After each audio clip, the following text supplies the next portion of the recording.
I'm Derek Damon from McKiernan and Maison Publique, and today we're at Maison Publique, and this is my workshop. So I got asked to do this workshop for Goal Initiatives. I had no idea what I was going to do up until 2 days ago.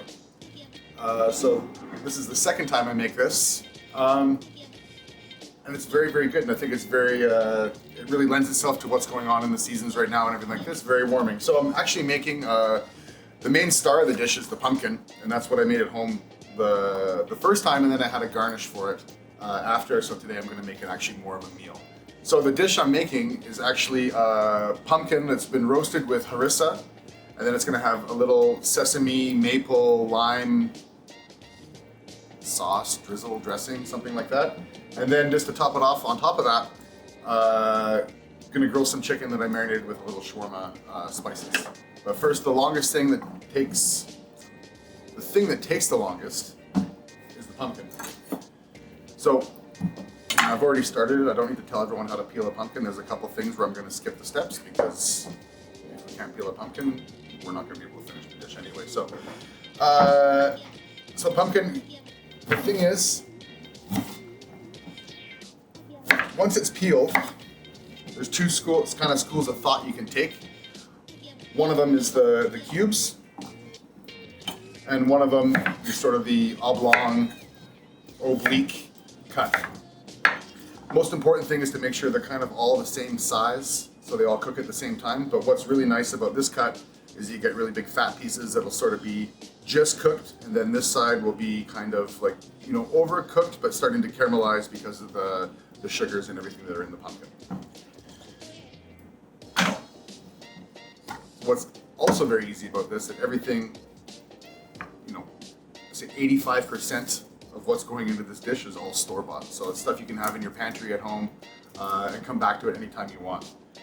So with the pumpkin, olive oil,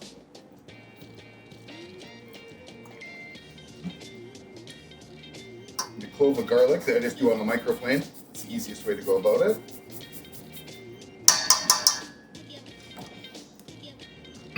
And then this, you can find it in almost every grocery store now. This is rose harissa, and it's a pepper spice blend from Morocco, Tunisia, that sort of thing.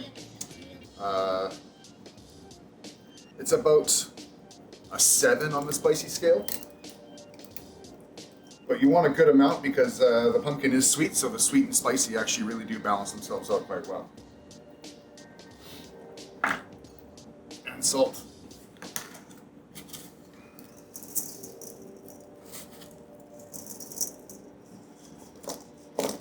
So this, you would just not want to wear a white t-shirt for any of this dish.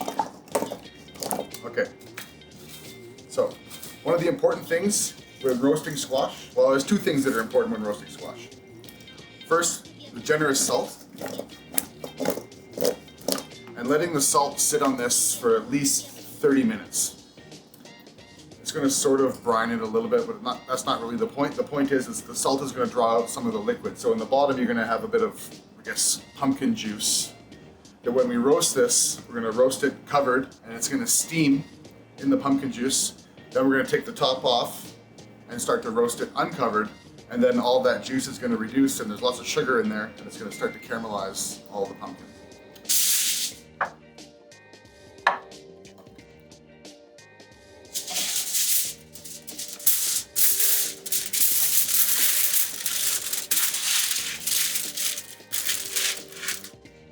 So it's as simple as covering in foil, roasting this at a really hot oven, 450, 475 for about 15-20 minutes covered, then uncovered for another 15-20 minutes, maybe toss it once or twice depending, just keep an eye on it so it doesn't color too fast.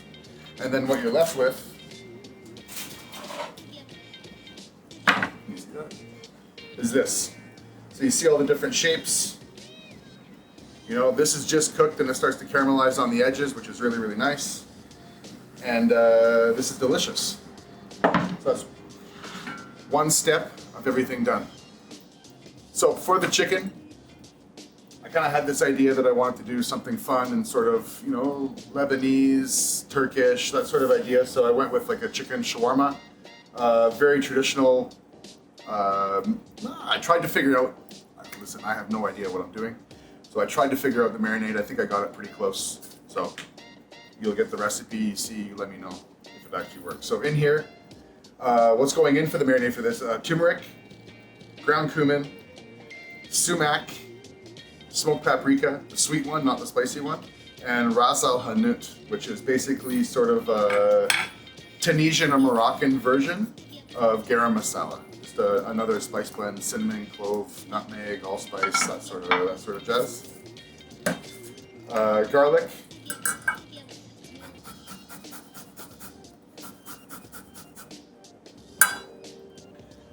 Ginger.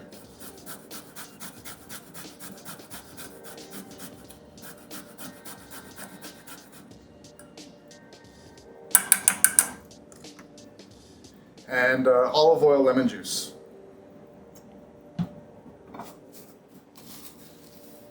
A good amount of salt.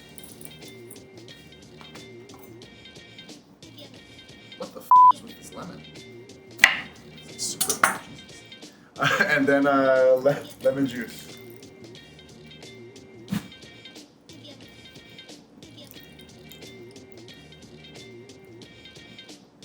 This just gets whisked into a paste, and then you're going to marinate. You can marinate anything like chicken, lamb, pork, beef, fish, whatever it is.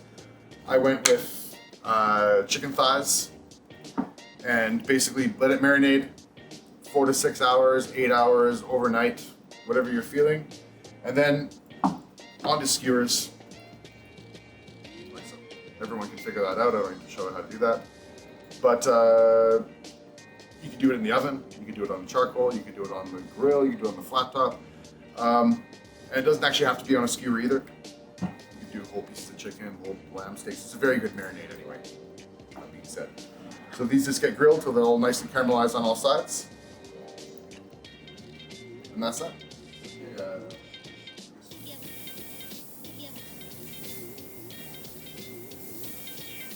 While it's grilling, I can give you a few tips on not what to do when grilling. You can see I'm actually grilling inside on charcoal. So when doing this outside, I don't recommend doing this inside. I have a big ventilation system, so do not do this. But when doing it outside, one of the biggest mistakes that everyone does is getting it too hot. And I use the reference like don't be dad at a barbecue where you just get everything on high heat and everything goes on at the same time and just gets way, way, way too hot, way too overcooked, everything like this. What you want to do is what I did, I started off with the coals on one side.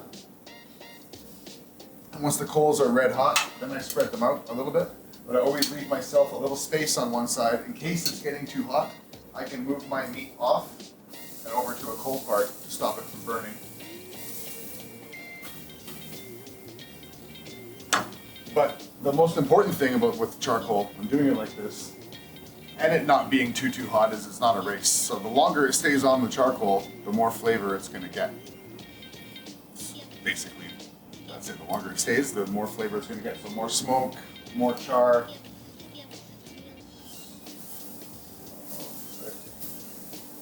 So it's been on for a while now, and you can see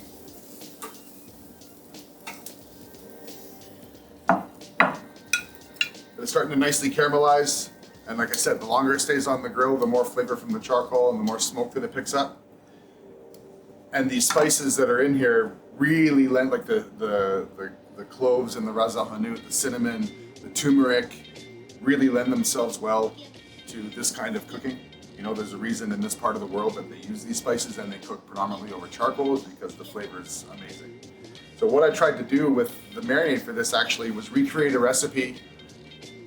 But I never actually got the recipe, but I was on a weird flight one time where I had to go through Istanbul, and so I changed my flight so I could have a 48-hour layover, and this guy down this alleyway was charcoal grilling lamb with the spice marinade and putting it on the flatbreads, and it was really incredible. It was one of the most memorable things I ate, so I just, over the years, casually trying to sort of recreate what he did, and this is the best that I could do. But you'll see the recipe, and it works out very, very good. So the rest of the dish, I mean, once this all comes together and everything's done, it can be done and held on the counter. Once this comes off the grill, you want to let it rest for at least 15 minutes or so. Let everything just cool out. It doesn't have to be ripping hot. it's a nice, like, put it in the middle of the table salad sort of situation. So there's a couple other things to finish the dish. It's just basically some herb work. So green onions,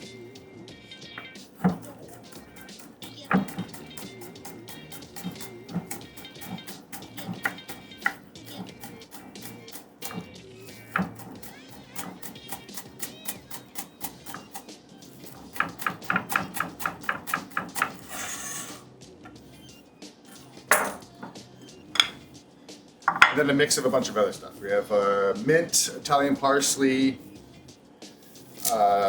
cilantro, and some dill.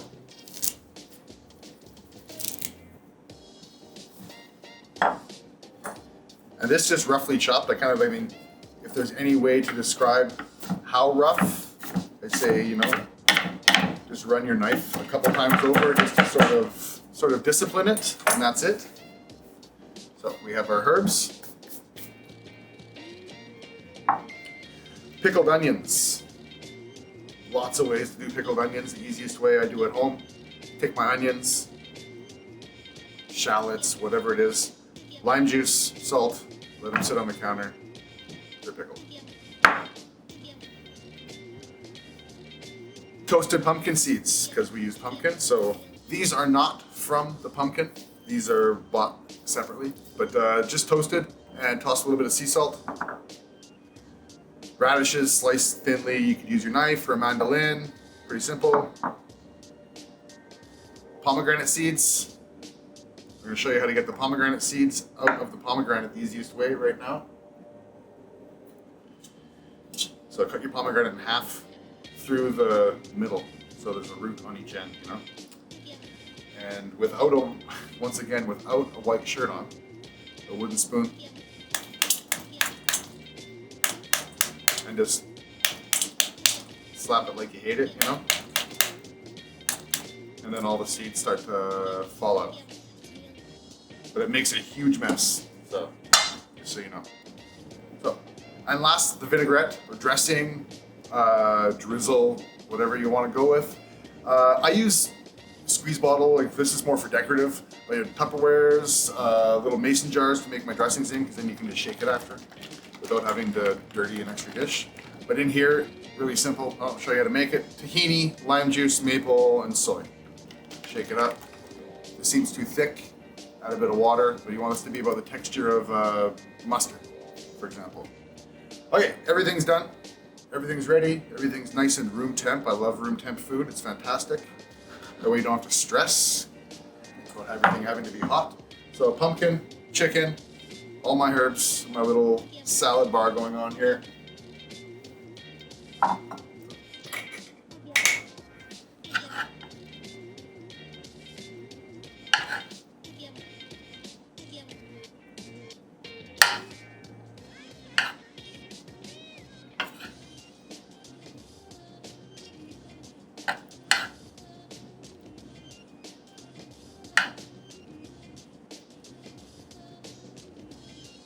So there's no right or wrong way, I just want to make it look nice and neat.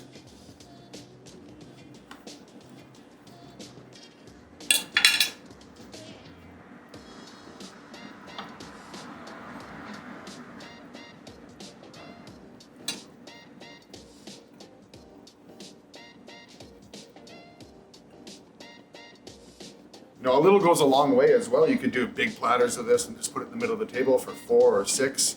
It looks really, really pretty once it's all together. So season everything with a little bit of sea salt.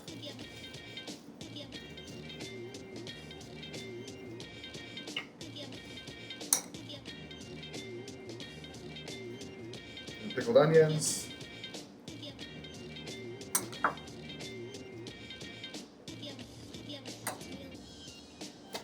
The tahini dressing.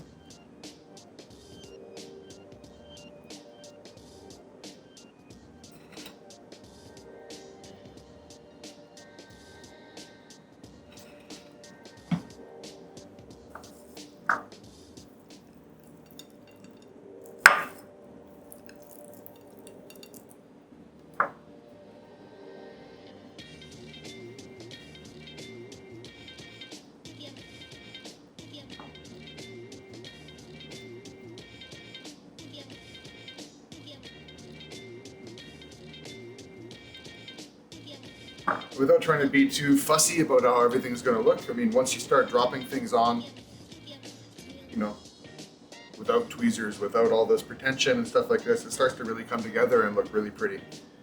I just like to let everything sort of fall into place.